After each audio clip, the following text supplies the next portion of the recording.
How did you get to New York City? I went to college just outside of New York City at SUNY Purchase, a school made up of many conservatories, music, dance, film, visual art, acting. And I moved here. I started to work in the city, meaning playing shows in the city, the first semester of my sophomore year there. So when I moved to New York, I already had a big network, and I actually moved with my best friends from school to Brooklyn. Yeah. Did you go to college knowing or hoping that you would become a musician? Yeah. That's the whole point of the program, actually, is like you go there for the specific purpose of, I studied jazz trumpet performance. So the whole point is to become a jazz trumpet player or whatever, things surrounding that. So yeah, that was the plan.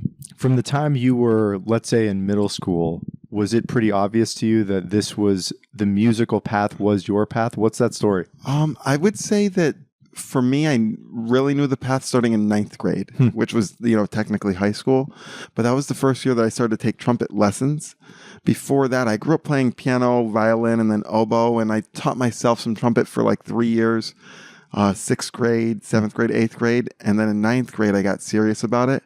Before that, I could see myself doing something in math, doing something, say, like I loved architectural, magazines. So I would open them and look at the floor plans.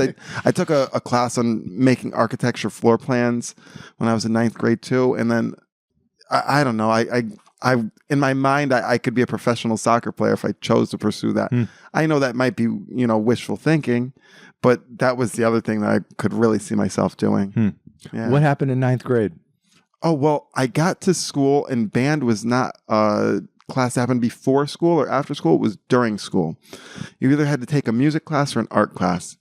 And so I took band, and I was also in orchestra and a bunch of different bands, And there was 3 trumpet players older than me at school who were better than me because I had never really practiced trumpet. I just played kind of for fun occasionally, and then I would go and play in the middle in high school bands when I was in middle school. Because my brother was already in high school, so they were like, "Oh, we need someone." And so when I got there and started to actually be in class, I was like, "But nah, they're not going to be better than me. I can't accept that." And that's why I think I could be a soccer player too. It's just something in me that's like, if someone has it, I'm like, I'm gonna figure it out. so really, that's what happened. I saw these 3 kids that were better than me. I practiced for like 4 hours every day for about 2 weeks, and then I was the best one. And then my mom was like, "I think you really like this. Maybe you should take lessons." That's really what happened. So the competitiveness. Yeah. That was the thing. Did the competitiveness lead to the enjoyment of the instrument, yes, or which came first? Oh, it was both. So really, I picked up the trumpet for 2 reasons. One, my brother was playing in the middle school jazz band, and previous to that, I had played a lot of different styles of music. I have a musical family, so I grew up playing, like, the first song I learned with my father was by the Grateful Dead, and then my aunt showed me some gospel church music, and my mom showed me some classical music. My dad told me some funk, soul, R&B. But I never really went deep into jazz, And I saw my brother play in the middle school jazz band when I was in 5th grade. And I was like, that's so hip. And I didn't think to myself, I already play piano. I could just play that in the band. I was like, I want to play a horn with my brother. My brother plays saxophone. But the competitive thing, I was like, I can't play saxophone too because we're going to fight all day, And so I picked trumpet because of that. The other reason was I love basketball, and I wanted to play in the pep band at Syracuse University. Oh, hell yeah. Where I grew up. I was like, I want to play, those fight songs. Yeah. And so the first day I got a trumpet, I taught myself how to play all those songs. And I want to say it was 3 years later, I actually played in that band. Yeah. It was pretty crazy. Like, well before college, I was in 9th grade when I played in the band with the Syracuse University pep band, just because I knew the songs and really loved it. When you think back to that 9th grade year and you seeing these 3 other kids that were better than you, and you beginning to really apply yourself to the trumpet, do you think back and at this point and remember or believe that you had a natural initial talent at the trumpet, or was that more developed in your mind? At the time, like the first day that I played, I probably learned 15 songs or something, and very simple songs. Yeah. But most people struggle to get a sound to come out the first day. So for me, I was kind of excited by that. In retrospect, when I reflect on that, it was all these different musical experiences that had built into that moment. I started playing music like piano or keyboard when I was like 2 or 3 years old. And I had already played a wind instrument, which was oboe. You know, I was so used to making music every single day that I think if you took another kid and put them in that same situation, they would have been the same as me.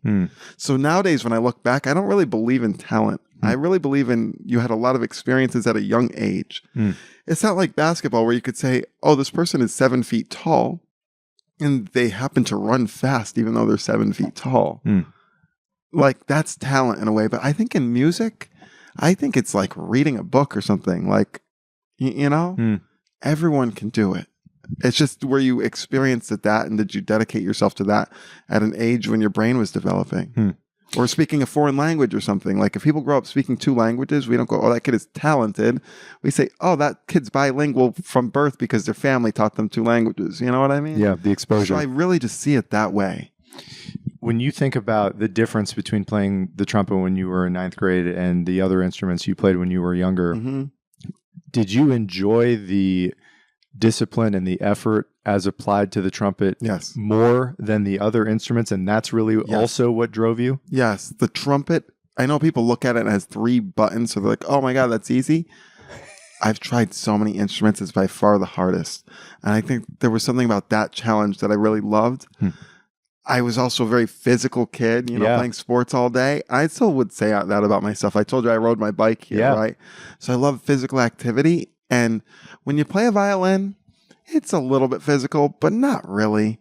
When you play a piano, it's very unphysical to me. There are some people who play it that way, but just as a general thing, if I compare it to playing a trumpet just to produce a sound, I can go like that on a piano. It's just like, there's a sound. There's the lowest note. There's the highest note. On a trumpet, when you try to play that lowest note or that highest note, which it doesn't exist, it continually expands just like the voice. That takes so much more effort. And there was something about that I actually really enjoyed. The effort, just the physicality of it. Tell me about that. Yeah, so basically, another way that I think about it is you take the deepest breath that you possibly can in the most relaxed way possible. It feels like a yawn. So if you just yawn, you can feel your stomach wants to engage and helping you to make the air go out, right? So it's just that feeling. So I take that huge breath, like a big yawn, and then I try to blow out as gently as possible. But sometimes you're on stage and it's loud, and you got to put a little bit more force into it, you know? And I don't know, there was something about that I really love, but that's really the thing. And also the physical nature of the trumpet is taking a piece of metal, putting it against your lips, which are tissue, and pressing that into your teeth, which are bone. So what happens there is the tissue gets damaged, and you got to build up this muscle around the corners of your mouth to sustain that pressure and keep that off of the teeth a bit, you know, just to kind of be in there. Yeah. So that's really the physical side of the trumpet, but you can feel it in every single breath you take. You go, that feels so good. That physical thing, you know, feels so good to me versus like playing a violin. If you're really good, you do breathe before you play because you really feel it that way. But like as a kid playing, to me, it's like that's so easy, you know? In some ways, it seems like it's almost an extension of athleticism, of sport. In a way, it's like a very, like you learn how to funnel the air in an aerodynamic way. So I could think of that like throwing a frisbee or throwing a football or something where you find that way of making the object move through the air. Yeah, it's like the precision and the sometimes the torque or the force, you know what I mean, that you put behind it. And the power that you can probably instantly hear. Yeah. Like when you throw a perfect spiral. Exactly. When you nail it, when you hit the sweet spot, you can tell. Yeah. You can feel that on trumpet. Absolutely. You've used the word love a few times, and I'm wondering when you think the love of this art came to you. Oh, I remember being 5 years old and going, school needs to end so I can get to the piano and practice the songs I've been wanting to learn. And I didn't take piano lessons, just my parents played. So my mom was a kindergarten teacher and had a piano in her classroom, which is right across the hall from the classroom I was in. And I remember looking at the clock every day going, I can't wait to get over there and play these songs, you know, like just to figure them out. Yeah. The love of the trumpet, was that there pretty instantly? Yeah, day one. What did you love about it? Other than what we've talked about, where did the love stem from? I think I loved that it was loud. I think I loved, like for real, I think I loved that it was loud. I think I loved that it's really expressive. Like it's not just loud. It can be extremely soft. It can have many different characters of sound, and it emulates a human voice in a very amazing way, like more than a violin does to me and more than a piano does. And now they have characteristics that I really admire and love. I still play both instruments, and especially the piano I play almost every day. I would play every day if I had time to, really, you know, so I still love them, and there's something about them each that I'm still like, oh, I really, really dig it. But yeah, the trumpet being loud and so expressive like a voice was the thing that got me. I love that. I'd love to go through the rest of high school for you where that love is there early. At what point during that time period did you kind of make the determination this is something this is the direction you want to go in? Oh, I think it was the beginning of freshman year. Pretty quickly then. Yeah, but also I joined a band that was sponsored by the city of Syracuse that they would pay us in the Christmas break, like all throughout December. And then over the summer for like 2-3 months, you would play about 2 concerts a day at nursing homes, parks, malls, schools, wherever. And the city would pay us for it. So that was my job in high school, you know? So when I realized like, oh, I'm already making money by playing trumpet and my friends are working at the sandwich shop and I make 3 times as much as them and I work like half the hours that they do. You know, when I realized that, I was like, oh, I kind of like this. I'll just keep doing this, you know? That this could be possible. Yeah. But I also have an older brother who was like deeper into it than me, you know? So I saw him doing it first. And then at the end of my 9th grade, I played a festival 5 days in a row with the same band. And the guy who hired me was probably 45 and the other people in the band were probably 55 and 75. And we would play for like 4 hours a day. I got $100 a day, and at the end of the week, I had $500. And if you think that it's equal to like 1,000 or more than that now, or 1,500 or something like that now, right? And I want to say minimum wage was $6 an hour, and then they take out taxes, so you're getting like $4.50 an hour.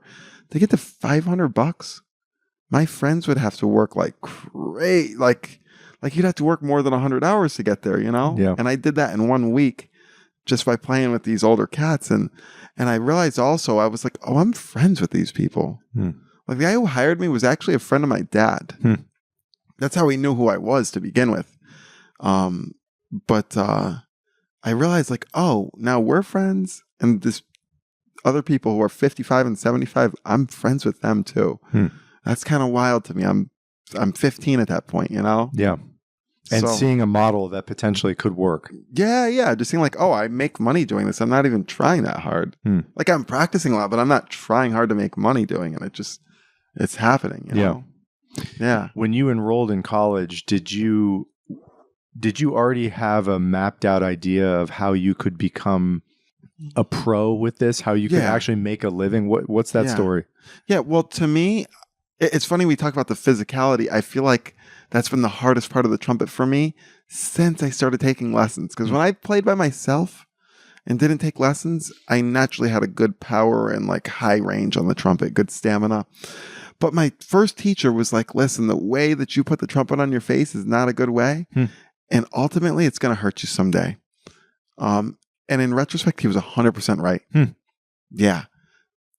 It's kind of like if you're a pitcher and you change from throwing sidearm to throwing like overhand. That's going to take a while. You know what I mean? Yeah. And some stages of that change, it's even going to be painful, like physically. Yeah.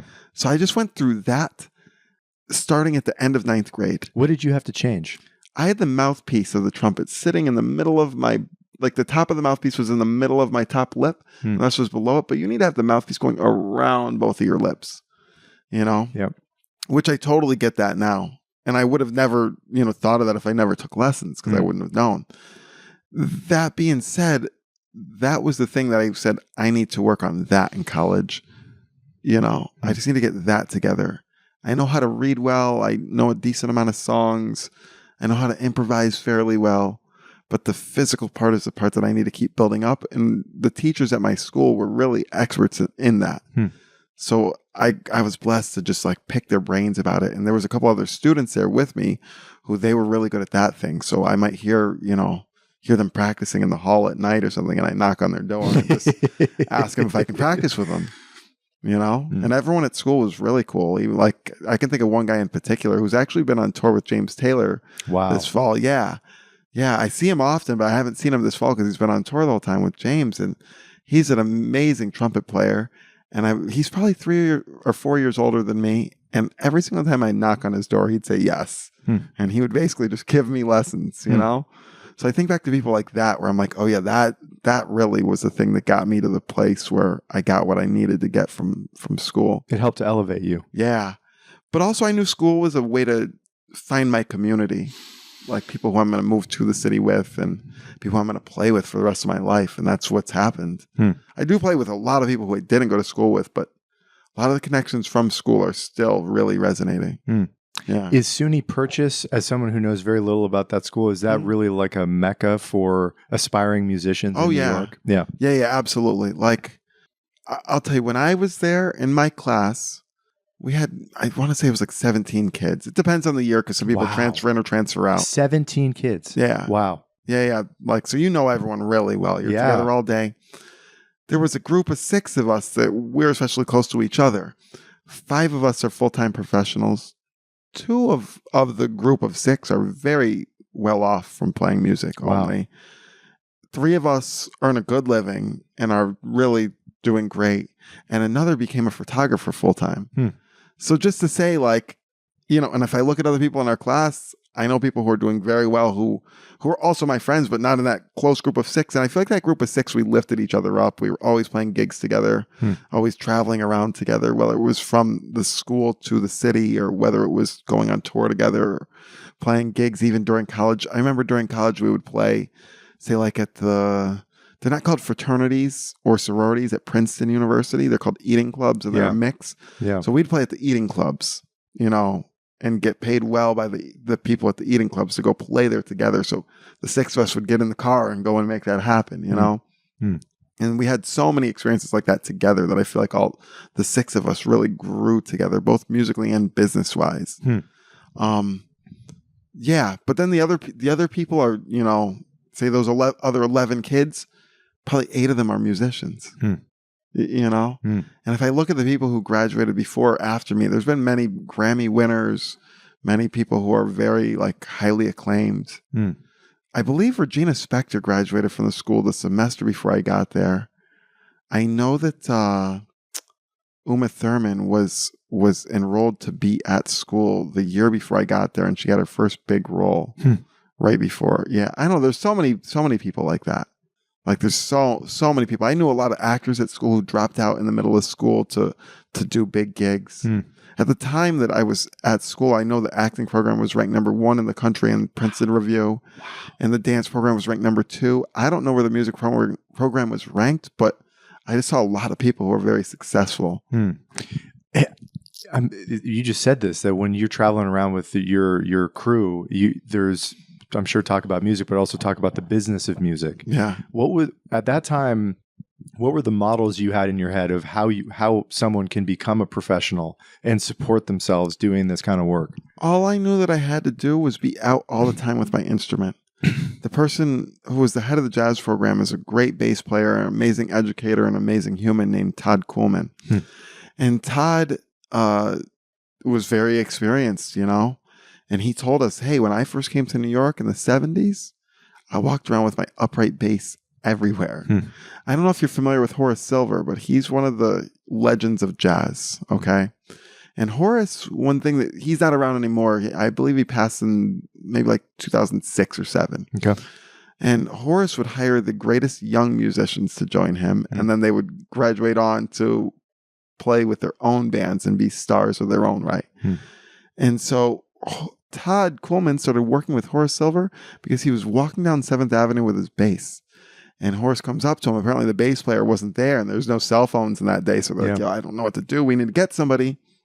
He sees this guy walking down the street with a bass. He says, hey, man, this was very common back in the day, by the way. Musicians go up to him and they say, can you play? And that means, are you good? And he says, yeah, man, I can play. He goes, great. Can you make a gig right now? He says, yeah, I got it. This is like one of the legends of jazz, you know? And so he joins Horace Silver's band just from having the bass walking around. And he played with Horace for a decade. Whoa. And really made tons of connections through that, you know? Like never had to worry about having a good career after that. So he gave us the advice of always be out with your instrument. And that's what I did. I was just always out with my instrument. Always. You know, in my early days, even if I went to the grocery store, I'm walking around with my instrument. It's in case someone calls me, in case someone sees me, wants to hire me for something. Yeah. So you get done with school, and do you already have work lined up, or is it literally this kind of mentality of like, I'm just going to go wing it and be aggressive? No, it was a bit of both. Okay. I had work lined up. I'm going to jam sessions every night.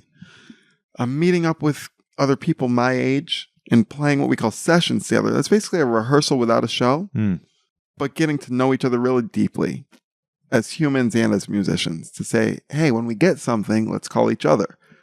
I can see where I can work well with that person.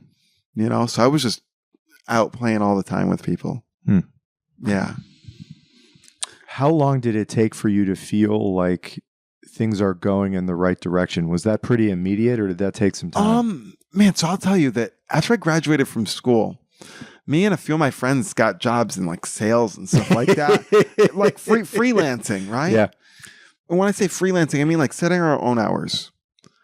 I think that there's something about being in music school and just being only doing music all day, every single day, that I think we needed just a little bit of a break. So for a year, I feel like, you know, I would play with people a bunch, had some gigs lined up, probably 2 or 3 a week, but I wasn't even trying to get to play a show every day.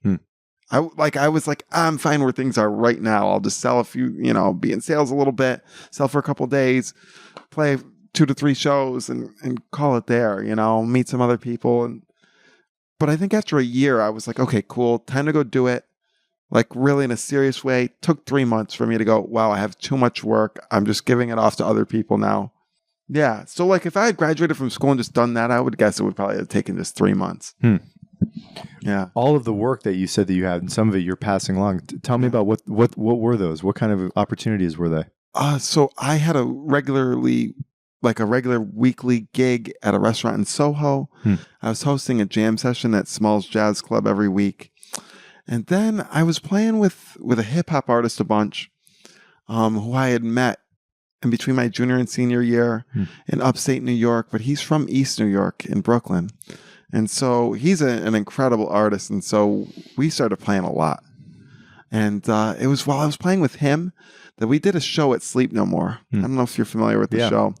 So we played at Sleep No More, and one of the first like couple months that the show was open, and the producers came up to me after the show and were like, man, we'd love to have you play like with our house band during the show whenever you want. Like, just let us know and you can come in and play the gig that day. Like, if we can look at your calendar for the upcoming month at the beginning of each month, you can just choose whenever you want to come in.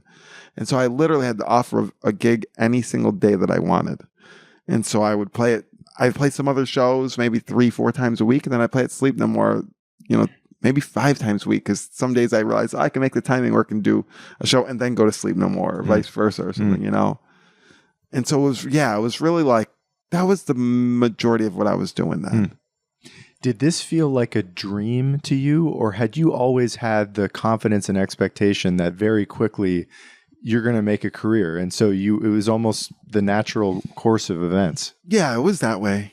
I always knew that it was going to happen. I didn't think like, oh, I'm so talented, it's just going to happen. I thought to myself, no, I'm so talented and work so hard that it's going to happen. You know? I know that I'm just going to make it happen.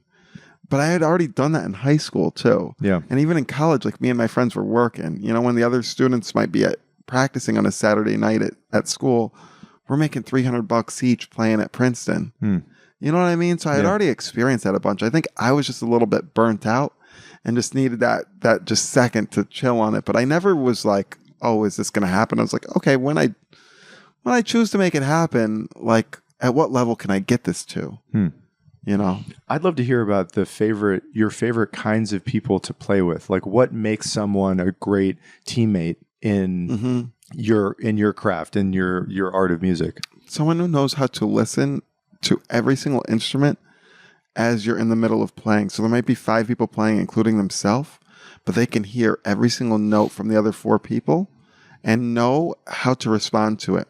So we have a thing in music, like at a certain level, It's really an amazing thing, when you go, oh, I heard what that person played and I can play it back.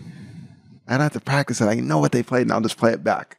So then some people get to that level and someone plays something and then you play it back in the middle of the song. And it's like, well, what if you did that in the middle of this conversation? It's not going to feel nice. Where do we go from there? Yeah. It's just kind of weird, right? And so it was like, what I realized is like, it's not the people who are at that level of like musical maturity. It's the people who are above that, where they can hear something and go, okay, cool. I know what you said. I'm going to respond to it in a way that leaves the ball, rolling for you. And also people who have an experience of playing many instruments, I find, are able to know what it's like when a certain instrument does a certain thing. So if I play trumpet and I know that it's loud, right? I might know, oh, I should play soft while the vocalist is singing, but I don't know what that really means unless I sing sometimes. And I know what it's like to have a trumpet player playing while I'm trying to sing. Then once you know that feeling, you go, oh, I know where I should play. Because I know what it's like to sing and when they played something that made me feel good and when that didn't. And what volume and what timbre it should be. So it's just the experience of sitting in different roles and knowing how that feels. Oh, I know what it feels like to sit there and play the piano. So if I play trumpet like this, the piano player is going to feel like this. But if I play like this, the piano player will really feel locked in with me. You said earlier, you were mentioning about people who are bilingual or can speak multiple languages. Do you think of this as something very similar, that at a certain level, there are people that are fluent in basically the language of different instruments? Absolutely. To me, music is a language and the different styles are different dialects. And if you go from one instrument to the other, you might have a slightly different role, but the language is still the same, so you can do it. And when I say that, I mean like the conversation we're having is different than maybe a conversation I'd have with my brother, which would be different than the conversation I might have with like, my grandparents or something, or like you're speaking the same language, but you just know the role that you're in is just a slightly different place. Okay, with the grandparents, I should take a little step back and listen to them. With my brother, we might have a little bit more like inside jokes. With you, I'm just feeling it out. You know what I mean? Totally. And so you go through that in music too, where it's like, okay, maybe the role of the bass is to be more like the grandchild and to just be, you're there, you're part of the thing, but you are a little bit more in the background. And maybe if you're the singer, it feels more, like a different relationship, maybe like a parent to their kid or something, Yeah. Is it fair to say that at the, in your experience at the highest levels of musical performance, that understanding of language amongst a band that you're playing in is there? That's sort of an indicator to you that you are playing at the highest level or a very high level? It's part of it, yeah. Yeah. Like I can take a series of notes and say, this is part of the language. This phrase is part of the language. And that language was developed by our heroes, say, from Louis Armstrong to Charlie Parker and Dizzy Gillespie and Miles Davis. If you play something that's not something they played or something they would have come up with based on that language, it might sound cool, but it's not the language, and so it's hard to communicate with it. So, for example, if I said phrase, you'd be like, it sounds like English, but that's not a word, right? So how would you respond to that, right? I could say that in the middle of this and go, well, look, it has two vowels that connect, and then or two consonants and then a vowel, and it works. Like, look, grammatically it works. Yeah. Like the structure works. Maybe to you, but it's not part of our language. So when you play that, we don't know how to respond because it's not actually a word in our language. Do you know what I mean? For sure. And I'm not going to say that like I'm such a stickler where I go, this is the language, this isn't, but you just feel it. You're like, oh yeah, that's part of the thing, and I can respond, and that's not. And so it's hard for me to know what to do. Yeah. This is a show profiling artists in New York specifically. Mm-hmm. Was there any other place you considered going to, or did you always know New York was your destination? Every single time I go on tour, I think about, can I live in this place where I'm on tour in? And would my life be better than in New York? And every single time that I come back, I'm like, oh no, like this is it. Even there's been a couple moments where I went like, oh, I have really close friends in LA. I know I could do well there. Maybe I'll do that. And then I realized like, no, I'm actually happier here. Just the styles of music, being able to walk down the street, the general musical level of the people that I know. I've thought about that with Paris and Barcelona. And I realized, like, no, actually, just the overall thing, just for me, this place really suits me, you know? The big reasons why, you just mentioned a couple, that the talent, it seems like it's very high here, the walkability. What else about this place keeps you rooted here? Stylistic diversity. In LA, most of my friends, even if they love to play jazz or improvised music, they do a lot of pop gigs where you're just playing like horn parts and learning dance moves, which I'm like, all right, that's nice. There's a place for that, but it's not me. You know what I mean? Yeah. That's part of it. The other part, I teach at that school where I went. That's right. Yeah. So I teach at SUNY Purchase, and I love my students and I love my bosses, and I really feel indebted to that. I live with my brother. I love my neighborhood. I have a local following that's like, feels like a community that follows my music as fans. And not just people who are like they're meaningful people to me. They're not just like random people. They're part of my community. Yeah. Even people who I might not know their name, when I see their face and I'm like, oh yeah, you're part of our thing. I know you. I've seen you around. You know, so it's really that. It's a combination of community, musical level and diversity, contacts, the school, family close by, you know. For sure. Yeah. I'd love to get back to the trajectory of your career. You were talking about how, you know, you had this ongoing opportunity to go to Sleep No More and work there. You can fill this in however you'd like, but the journey from that phase of your career to now, I know you have a private event you're going to tonight. Yeah. What has happened? How has your opportunities, how have they expanded, changed over time? I have a lot more gig offers because just every time I'm out, I play really well because I practice a lot and I do everything I have to do to make sure like that I'm going to be in good shape to play well. Yeah. Even things you might not think about as like a non-musician, whether that's like stretching every day and exercising, whether that's learning all the material that I need to know for a show and not going, oh, I'm good, I'll be cool. Because most professional musicians, if you send them music for a show, they do not look at it a single time. It'd be like if someone said, hey, you're going to read this book to a group of kids at a school. Are you going to practice reading that book? Maybe, maybe not. Most people wouldn't. They'd go, I know how to read. I'll just read it to them when I get there. I'm like, nah, I'm going to look through every detail of everything and make sure that I'm good. Right. So I just work on everything incessantly. And so every time people hear me, they're like, wow, that was a very high quality. Whether they're other musicians who want to call me now for shows, people on my own instrument who go, oh, I can't make a show. I know Wayne will do a good job. People who see me, whether it's club owners, like I might play with someone else's band and the club owner goes, hey, I heard you have your own band. I'd love to have you come play. It could be fans who just see the music and they go, oh, wow, we really love you. We're having a wedding. Would you play our wedding and play your music? We're having a birthday party. Would you come play your stuff at our birthday party? You know, so just always being out playing, I end up getting so many offers. I probably end up getting offered like 5 to 7 shows a day or something like that. Yeah, really. And I usually play 1, maybe 2. So what happened between now and Sleep No More by all these different offers is now I'm going, what do I really want to do? Yeah. What's my real purpose? Right?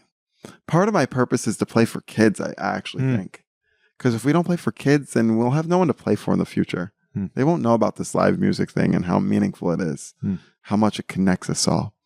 So like I've been playing some school shows with a close friend the past couple weeks through a program that Jazz at Lincoln Center runs. So I've been doing those in the mornings.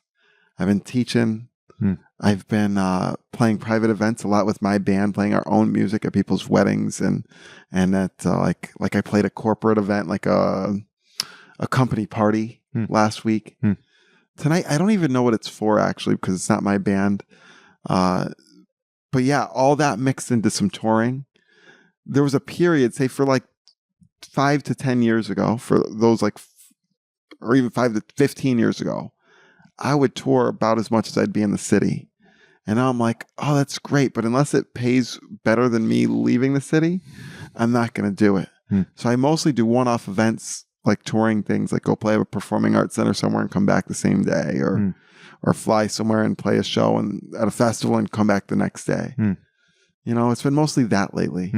Because I realized, like, oh, when I come back, then I'll just keep working and I don't need to sit at some other random place. It sounds like you are just wholly all in committed to this. Oh, yeah. How have you and I don't know if you have always felt this way, but how have you known that this is your thing? How have you consistently been able to generate the energy required to keep this level of consistency? First of all, it's just the music for me, right? That's the first thing. I just love music. I love listening to something and figuring it out. It could be like lately I've been playing some songs by Chicago on the piano. I love Chicago. But going, oh, I forgot about that song. Cool. Let me learn that. I haven't heard that since I was in high school. Cool. Great. Right. So it could just be learning tunes that I love or like, yeah, just feeling the vibration of how the horn resonates. But also I get so many people who tell me, like, this is the thing. Like, you're really good at this and what you're doing is really meaningful. I played at Birdland last night, which is one of the most prestigious jazz clubs in the world. And, you know, they have bands there every single night. The sound guy came up to me, and he's someone who I've seen for like a few years, you know, and he was like, man, I just got to let you know, like, you're one of my very favorite musicians I've ever heard play. And I always, when I see your names on the schedule, I'm like, wow, I can't wait. And it's like, out of all these people who go to play at Birdland, you know, last week, the person playing at Birdland was Ron Carter, the bassist of Miles Davis and the most recorded bass player in the history of the universe, right?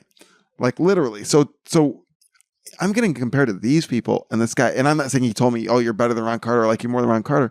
I'm just saying that's the sphere I'm in. And then people are telling me, yo, it's so moving to me when you play.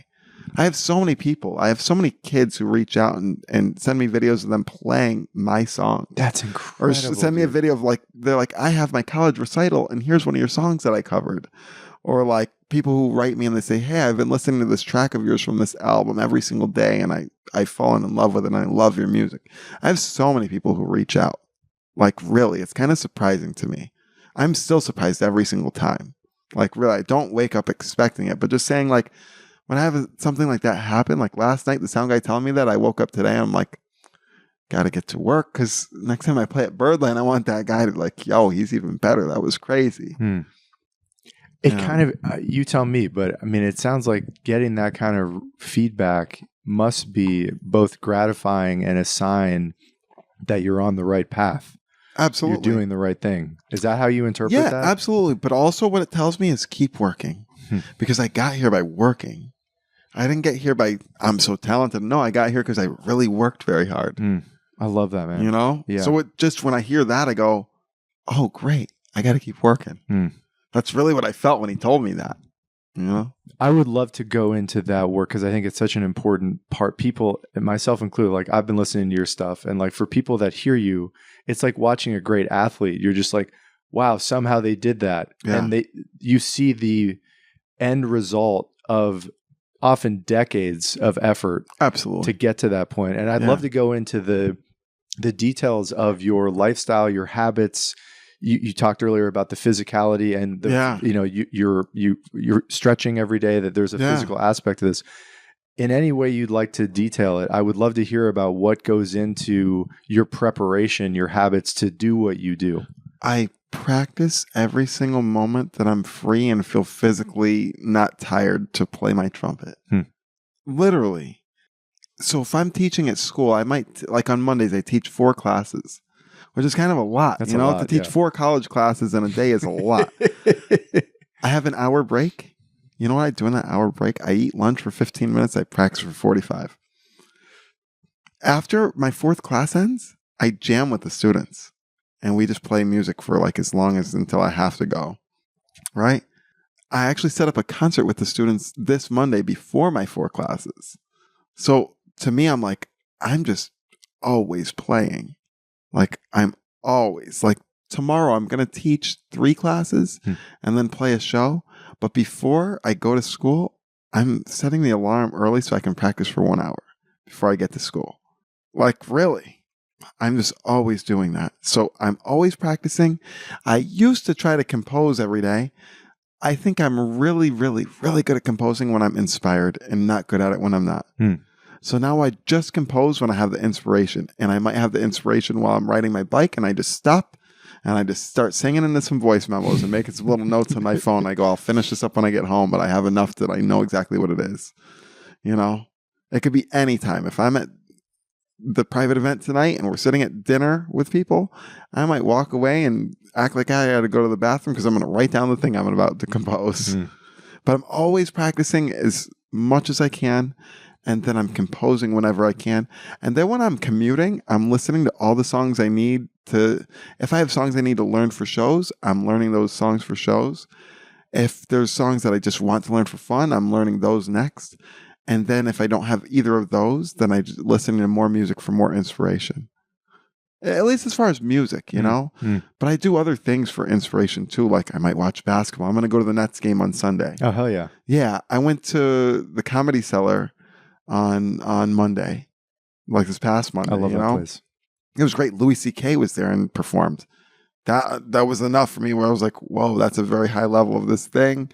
I better get to work. That's inspiring to me. I see how amazing that is. Like, I see how he thinks outside of the box. I see how he connects things together at the very end.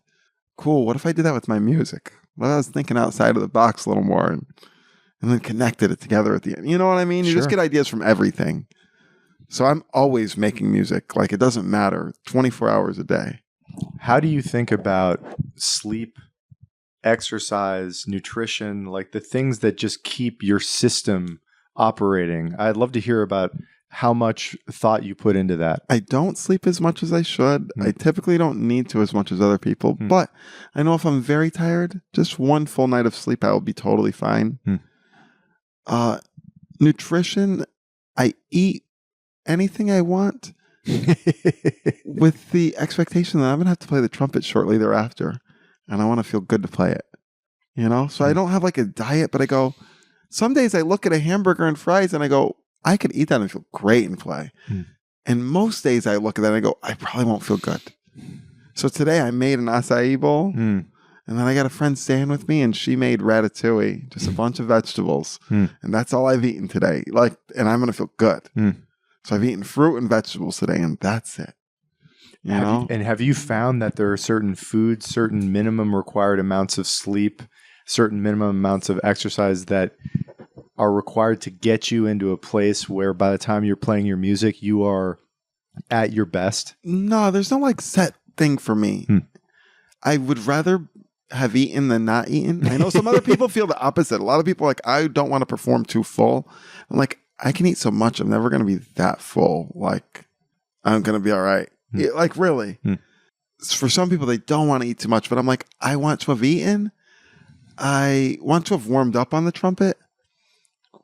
If I don't stretch, I probably don't feel very good just in my body. But yesterday, I played a morning show that I left my place at 6:40 a.m. So I went back to sleep after I came home from the show.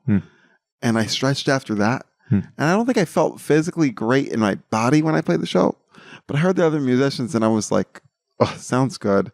I'm just gonna go in. And it sounded good. Like when I played, I was like, oh, it sounds good. Like, so it doesn't really matter. Like, really, I've seen my heroes be like, you know, very intoxicated in multitudes of ways and play amazingly. I really think it doesn't matter in a short-term sense. In a long-term sense, yes. But I think in a short-term sense, I think, like, are you present? Are you ready to deliver? Yeah. You know what I mean? It's like David Wells threw a no-hitter and he had drank like 4 beers right before the game. Yeah. I don't want to do that, but like, yeah, people do like that. And I think I could just do it if I have to. I don't know if this is something you have had to think about or fight against, but with the level of and frequency of opportunities that you're given, the amount of work you do, the compliments you're getting, the positive feedback that it sounds like you're consistently receiving from people who are listening to you, how have you fought back against complacency, laziness? Maybe that hasn't even been something you've had to fight against, but I'd love to hear how you think about that. Every single day I play with musicians who know something that I don't, or who have something that I don't. Every single day, that even if you don't do that, just put on a Miles Davis record or Louis Armstrong record or Dizzy Gillespie or Stevie Wonder or Aretha or anybody, Nina Simone, like, they're going to mess you up and be like, can you do that though? Because if you can, why are you not them? Like, if I'm as good as those people, even if the world might not recognize it, because a lot of people don't understand, I don't know. I'm pretty sure I would be doing even better than now if I was really as good as them. So I'm like, yeah, I can get there. I really feel that I can get to that place, but it's so easy to be humble and so hard to be arrogant because you're surrounded by so many people reminding you of your actual standing. And so there's a clear evidence of mountains yet to climb, 100%. Of direction to go into. 100%. I love that we've talked a bit about the comparisons between music and sports. Yeah. And I knew I wanted to ask you this, but if you know, for people like myself who don't know nearly as much about music as you do, to put it into basketball terms, like who are your starting five, like the best, the people you've just named some, but like in your mind, with your instrument, who do you look to as the Mount Rushmore of trumpet players historically? My instrument, Louis Armstrong, Dizzy Gillespie, Miles Davis, Freddie Hubbard, Clifford Brown. All those people have passed. There are people today playing who I think will be there, but it's hard for me to put them there because they learned from those people. So like Wynton Marsalis, Nicholas Payton, Roy Hargrove, those are the next ones for me. Roy has passed, and he was a friend of mine, I should say. Well, I looked up to him, but I guess in a way a friend, right? I've met Wynton and Nick Payton. I know them a bit, and they're both very kind. But I learned from them as they learned from those other people. You know what I mean? So to me, the pinnacle has to go to the past. Like, yeah, as much as I love Steph, like I can't put him above Magic Johnson. Yeah, in a way, you know, as much as I love him, or like, yeah, as much as I might love Wemby, I can't put him above like Kareem or something. Like, I know he's very young, so it's hard to say that, but you get where I'm coming from. Sure. It's like he's learning from Kareem and Hakeem and KG and Tim. It's insane. Yeah, I think when he retires, he'll go down as the best player of all time. I think you might be right. That was actually my prediction before he was drafted. I told a bunch of people that because I'm like, remember, I predicted this. Yeah. The top five for you that you listed for trumpet players, what did they have in your mind that elevated them to that high of caliber of a performer, of a talent, of a musician in general? Technique, like otherworldly technique, beautiful, beautiful sounds, beautifully emotional, and also at the forefront of innovation in the music. So like Louis Armstrong helps to create that original sound of jazz. Dizzy Gillespie helps to create bebop and Afro-Cuban music. Miles Davis helps to create like 5 styles of different jazz music and even like electronic music. Freddie Hubbard was one of the first people to be playing with like electric instruments.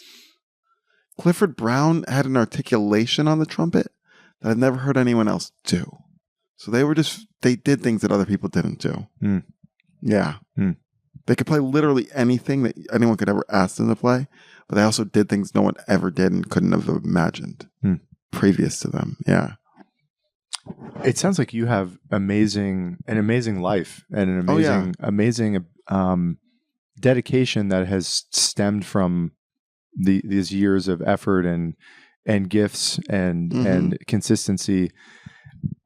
What do you aspire to? What now is the next mountain to climb for you personally?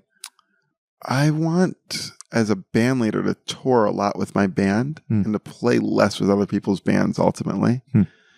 I would like to have my school thing flowing so much that people come from all over the world to be my students.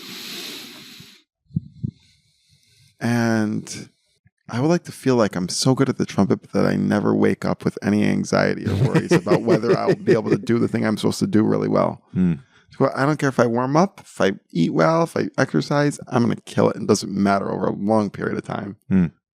Tell me about your band. Miles Davis, electric band, meets Stevie Wonder. There's 6 of us. Me, my brother on sax, 2 different keyboard players, as there is in a lot of like pop, funk, R&B music. Less in jazz, but this is what I'm trying to emulate. Electric bass and drums. 5 out of the 6 of us have lived in my apartment, so some of my closest friends. And the 6th, was subbing for the other piano player, and he just killed it so much. We were like, yeah, we got to keep calling him. So that's what it is. Yeah, it's just my best friends. Just we play all different styles that whatever the room feels like.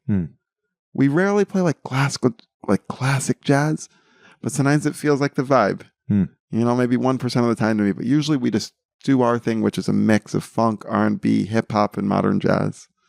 For people that are still listening this deep into the conversation and want to come see you, what at this point, we're talking in October, almost November of 2025, how can people see your band? Where do you perform? We're going to play at a brand new club this Saturday called Birds, New York, which is in the West Village. We're going to play at Bar Lunatico, my favorite place to play in Brooklyn, on November 7th.